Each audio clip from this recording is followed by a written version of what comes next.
ಆತ್ಮೀಯ ವಿದ್ಯಾರ್ಥಿಗಳೇ, ತಮ್ಮದಾಗಿರ್ತಕ್ಕಂಥ YouTube channel KSP study ಪಾಯಿಂಟ್ಗೆ ಸ್ವಾಗತ. ಈ ಒಂದು ವಿಡಿಯೋದಲ್ಲಿ 6ನೇ ತರಗತಿ 3ನೇ ಅಧ್ಯಾಯದಲ್ಲಿ ಕಂಡು ಬರ್ತಕ್ಕಂಥದ್ದು ಅದು ಯಾವುದಂದ್ರೆ ಕಲಬುರಗಿ ವಿಭಾಗ ಅಂತಕ್ಕಂಥ. ಈ ಒಂದು ವಿಭಾಗದ ಏನು ಮಾಡೋದಂದ್ರೆ LB ಪ್ರಶ್ನೋತ್ತರಗಳನ್ನು ಇಲ್ಲಿ ನೋಡ್ತಾ ಹೋಗೋಣ. ಅದರಲ್ಲಿ ಅಂತಕ್ಕಂಥ ಒಂದು ಮುಖ್ಯ ಪ್ರಶ್ನೆಯಲ್ಲಿ ಬಿಟ್ಟ ಸ್ಥಳವನ್ನು ತುಂಬಿರಿ ಅಂತಕ್ಕಂಥ ಒಂದು ಪ್ರಶ್ನೆ ವಿಧ ಕಂಡು ಬರ್ತದೆ. ಅದರೊಳಗೆ ಮೊದಲೇ ಪ್ರಶ್ನೆ ಯಾವುದು ತಂದಾಗ ಕಲಬುರಗಿ ವಿಭಾಗದಲ್ಲಿರುವ ಜಿಲ್ಲೆಗಳ ಸಂಖ್ಯೆ ಡ್ಯಾಶ್ ಅಂತಕ್ಕಂಥದ್ದು. ಟೋಟಲ್ ಆಗಿ ಎಷ್ಟು ಕಂಡು ಬರ್ತಾವೆ ರೀ? 7 ಜಿಲ್ಲೆಗಳು ಕಂಡು ಬರ್ತಾವೆ.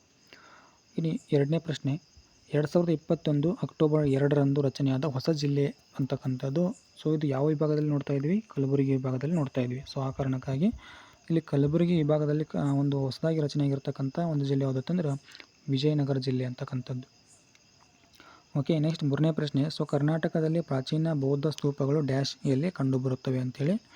ಅದಕ್ಕೆ ಉತ್ತರ ನೋಡೋದಾದ್ರೆ ಸನ್ನತಿ ಅಂತಕ್ಕಂಥ ಒಂದು ಪ್ಲೇಸ್ನಲ್ಲಿ. ಓಕೆ, ಇನ್ನು 4ನೇ ಪ್ರಶ್ನೆಯನ್ನು ನೋಡೋದಾದ್ರೆ ರಾಯಚೂರಿನ ಮಸ್ಕಿಯಲ್ಲಿ ಡ್ಯಾಶ್ ಮಹಾರಾಜನ ಒಂದು ಶಿಲಾಶಾಸನ ದೊರೆತಿದೆ ಅಂತೇಳಿ. ಆ ರಾಜ ಯಾರಪ್ಪ ಅಂದ್ರೆ ಅಶೋಕ ಅಂತಕ್ಕಂಥವನು. ಇನ್ನು ಅಶೋಕ ಮಹಾರಾಜ ಡ್ಯಾಶ್ ರಾಜಮನೆತನಕ್ಕೆ ಸೇರಿದವನು ಅಂತೇಳಿ. ನಿಮಗೆಲ್ಲ ಗೊತ್ತಿರುತ್ತದೆ ಏನಂತಂದ್ರೆ ಮೌರ್ಯ ಸಾಮ್ರಾಜ್ಯ ಅಥವಾ ರಾಜಮನೆತನ ಅಂತಕ್ಕಂಥದ್ದು. ಓಕೆ, ನೆಕ್ಸ್ಟ್ 6ನೇ ಪ್ರಶ್ನೆ ನೋಡೋದಾದ್ರೆ ರಾಷ್ಟ್ರಕೂಟ ಒಂದು ಸಾಮ್ರಾಜ್ಯದ ರಾಜಧಾನಿ ಅಂತೇಳಿ. ಆ ರಾಷ್ಟ್ರಕೂಟ ಸಾಮ್ರಾಜ್ಯದ ರಾಜಧಾನಿ ಯಾವುದಂದ್ರೆ ಇಲ್ಲಿ ನೀವು ನೋಡ್ಕೊಳ್ಬೋದು ಮಾನ್ಯಕೇಟ ಅಥವಾ ಮಾನ್ಯಕೇಡ ಅಂತೇಳಿ ಕರಿತೀವಿ. ಓಕೆ, ಇನ್ನು ಮಾನ್ಯಕೇಟ ಡ್ಯಾಶ್ ಜಿಲ್ಲೆಯಲ್ಲಿದೆ. ಇವತ್ತಿಗೆ ಯಾವ ಜಿಲ್ಲೆಯಲ್ಲಿದೆ ಅಂತಂದ್ರೆ ಕಲಬುರಗಿ ಜಿಲ್ಲೆಯಲ್ಲಿ ಕಂಡುಬರ್ತದೆ. 8ನೇ ಒಂದು ಪ್ರಶ್ನೆ ನೋಡೋದಾದ್ರೆ ವಿಜಯನಗರ ಅರಸರ ರಾಜಧಾನಿ ಡ್ಯಾಶ್ ಅಂತೇಳಿ. ಅದು ಯಾವುದಂದ್ರೆ ಹಂಪಿ ಅಂತಕ್ಕಂಥದ್ದು. 9ನೇ ಪ್ರಶ್ನೆ, ಹೈದರಾಬಾದಿನ ನಿಜಾಮನ ಖಾಸಗಿ ಸೈನ್ಯ ಡ್ಯಾಶ್ ಅಂತೇಳಿ ರಜಾಕಾರರು ಅಂತೇಳಿ ಉತ್ತರ. ಇನ್ನು 10ನೇ ಪ್ರಶ್ನೆ, ಭಾರತದ ಉಕ್ಕಿನ ಮನುಷ್ಯ ಡ್ಯಾಶ್ ಅಂತೇಳಿ. ಅದು ಯಾರಂತಂದ್ರೆ ಸರ್ದಾರ್ ವಲ್ಲಭಭಾಯಿ ಪಟೇಲ್ ಅಂತಕ್ಕಂಥವ್ರು. ಇನ್ನು 1 ಅಂಕದ ಪ್ರಶ್ನೆಗಳನ್ನು ನೋಡ್ತಾ ಹೋಗೋಣ. 11ನೇ ಪ್ರಶ್ನೆ, ದರೋಜಿ ಕರಡಿಧಾಮ ಯಾವ ಜಿಲ್ಲೆಯಲ್ಲಿದೆ ಅಂತೇಳಿ. ಅದು ಯಾವುದಂದ್ರೆ ಬಳ್ಳಾರಿ ಜಿಲ್ಲೆಯಲ್ಲಿ ಕಂಡುಬರ್ತದೆ. ಇನ್ನು 12ನೇ ಪ್ರಶ್ನೆ ನೋಡೋದಾದ್ರೆ ಕರ್ನಾಟಕ ಕೇಂದ್ರೀಯ ವಿಶ್ವವಿದ್ಯಾಲಯ ಯಾವ ಜಿಲ್ಲೆಯಲ್ಲಿದೆ ಅಂತೇಳಿ. ಅದು ಯಾವುದಂದ್ರೆ ಕಲಬುರಗಿ ಜಿಲ್ಲೆಯಲ್ಲಿ ಕಂಡುಬರ್ತದೆ. ಇನ್ನು ಕಾರಂಜ ಒಂದು ಆಣೆಕಟ್ಟು ಯಾವ ಜಿಲ್ಲೆಯಲ್ಲಿ ಕಂಡುಬರ್ತದೆ ಅಂತೇಳಿ. ಅದು ಬೀದರ್ ಜಿಲ್ಲೆಯಲ್ಲಿ ಕಂಡುಬರ್ತದೆ. ಓಕೆ, ನೆಕ್ಸ್ಟ್ 14ನೇ ಪ್ರಶ್ನೆ ನೋಡೋದಾದ್ರೆ ಭಾರತದಲ್ಲಿ ಅತಿ ಹೆಚ್ಚು ಚಿನ್ನ ದೊರೆಯುವ ಸ್ಥಳ ಯಾವುದು ಅಂತೇಳಿ. ಅದು ಕಲಬುರಗಿ ವಿಭಾಗದಲ್ಲಿ ಬರ್ತಕ್ಕಂಥ ಒಂದು ಜಿಲ್ಲೆ ಯಾವುದಪ್ಪ ಅಂದ್ರೆ ರಾಯಚೂರು. ರಾಯಚೂರಿನ ಒಂದು ಗಣಿ ಯಾವುದಂದ್ರೆ ಹಟ್ಟಿ ಒಂದು ಚಿನ್ನದ ಗಣಿ ಆಗಿರ್ತದೆ. ಅತಿ ಹೆಚ್ಚು ದೊರೆತಕ್ಕಂಥ ಒಂದು ಚಿನ್ನದ ಪ್ಲೇಸ್. 15ನೇ ಪ್ರಶ್ನೆ, ಬಸವಸಾಗರ ಅಣೆಕಟ್ಟು ಯಾವ ನದಿಗೆ ಕಟ್ಟಲಾಗಿದೆ ಅಂತೇಳಿ. ಕೃಷ್ಣಾ ನದಿಗೆ ಕಟ್ಟಲಾಗಿದೆ. 16ನೇ ಪ್ರಶ್ನೆ, ಕನ್ನಡದ ಮೊದಲ ಶಾಸ್ತ್ರ ಕೃತಿ ಯಾವುದು ಅಂತೇಳಿ ಕೇಳಿದ್ದಾರೆ. ಅದು ಯಾವಪ್ಪ ಅಂದ್ರೆ ಇಲ್ಲಿ ಕವಿರಾಜ ಮಾರ್ಗ ಅಂತೇಳಿ. ಅದನ್ನು ರಚನೆ ಮಾಡಿರ್ತಕ್ಕಂಥವ್ರು ಯಾರಂತಂದ್ರೆ ಶ್ರೀ ವಿಜಯ ಅಂತಕ್ಕಂಥವನು. ಈತ ಯಾರ ಆಸ್ಥಾನದಲ್ಲಿ ಇರ್ತಾನೆ ರೀ? ಅಮೋಘ ವರ್ಷ ನೃಪತುಂಗನ ಆಸ್ಥಾನದಲ್ಲಿ ಇರ್ತಾನೆ. ಓಕೆ, ನೆಕ್ಸ್ಟ್ 17ನೇ ಪ್ರಶ್ನೆ ನೋಡೋದಾದ್ರೆ ಕನ್ನಡದ ರತ್ನತ್ರಯರ ಯಾರು ಅಂತೇಳಿ ಒಂದು ಪ್ರಶ್ನೆ ಇದೆ. ಪ್ರಮುಖವಾಗಿ 3 ಜನ ಕಂಡು ಬರ್ತಾರೆ.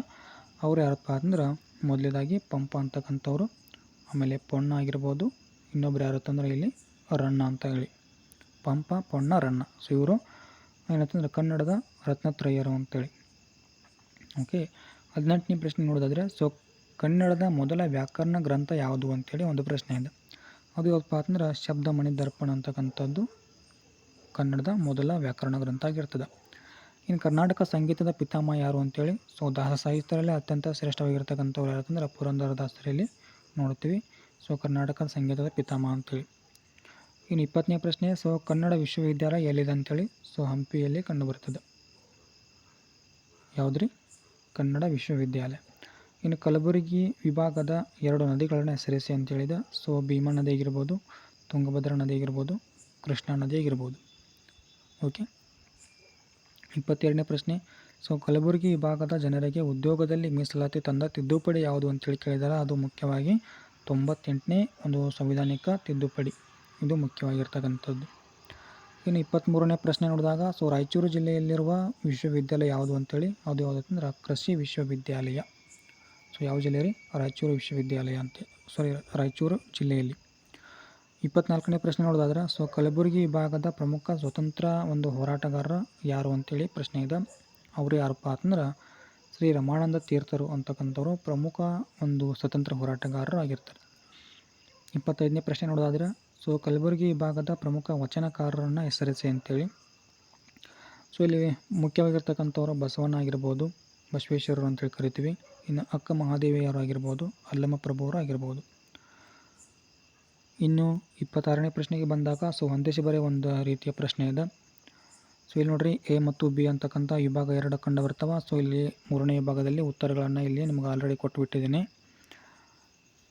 ಮೊದಲೇದಾಗಿ ಎ ವಿಭಾಗದಲ್ಲಿ ತೆಗೆದುಕೊಂಡಾಗ ಪಂಪ ಅಂತಕ್ಕಂಥವ್ರು. ಸೊ ಇಲ್ಲಿ ಅವರು ಯಾವ ಒಂದು ಕೃತಿ ಬರೀತಾರೆ ರೀ, ವಿಕ್ರಮಾರ್ಜುನ ವಿಜಯ ಅಂತೇಳಿ. ಸೊ ಇಲ್ಲಿ ಅದು ನೋಡ್ರಿ ಬಿ ಅಂತಕ್ಕಂಥದ್ದು. ಸೊ ಇಲ್ಲಿ ನಿಮ್ಗೆ ಆಲ್ರೆಡಿ ಉತ್ತರಗಳನ್ನು ಕೊಟ್ಟಿದ್ದೀನಿ, ಅದನ್ನ ನೀವು ನೋಡ್ಕೊಳ್ಬೋದು. ಇನ್ನು ಕನಕದಾಸರು ಅಂತಕ್ಕಂಥದ್ದು, ಸೊ ಅದು ಯಾವುದಪ್ಪ ಅಂದ್ರೆ ಕಾಗಿನೆಲೆ ಆದಿಕೇಶವ ಅಂತಕ್ಕಂಥದ್ದು ಸರಿಯಾದ ಉತ್ತರ ಆಗ್ತದೆ. ಇನ್ನು ಅದೇ ರೀತಿ ಬಸವೇಶ್ವರರು ಅಂತಕ್ಕಂಥದ್ದಿದೆ. ಸೊ ಅವ್ರದ್ದು ಸರಿಯಾದ ಉತ್ತರ ಏನಾಗ್ತದೆ ರೀ, ಕೂಡಲ ಸಂಗಮ ದೇವ ಅಂತಕ್ಕಂಥದ್ದು ಸರಿಯಾದ ಉತ್ತರ ಆಗ್ತದೆ. ಇನ್ನು ಮಹಾಗಾಂವ್ ಕಲ್ಯಾಣ ಶೆಟ್ಟಿ ಅಂತಕ್ಕಂಥದ್ದು ಸೊ ಅವ್ರದ್ದು ಸರಿಯಾದ ಉತ್ತರ ಏನಾಗ್ತೈತೆ ರೀ, ತರುಣ ಸಂಘ ಅಂತಕ್ಕಂಥದ್ದು ಸರಿಯಾದ ಉತ್ತರ ಆಗ್ತದೆ. ಅದೇ ರೀತಿ ಕೇಶಿರಾಜ ಅಂತಕ್ಕಂಥದ್ದಿದೆ. ಸೊ ಕೇಶಿರಾಜ ಏನು ಬರಿತಾನೆ ರೀ, ಶಬ್ದ ಮಣಿ ದರ್ಪಣ ಅಂತಕ್ಕಂಥದ್ದು ಬರಿತಾನೆ.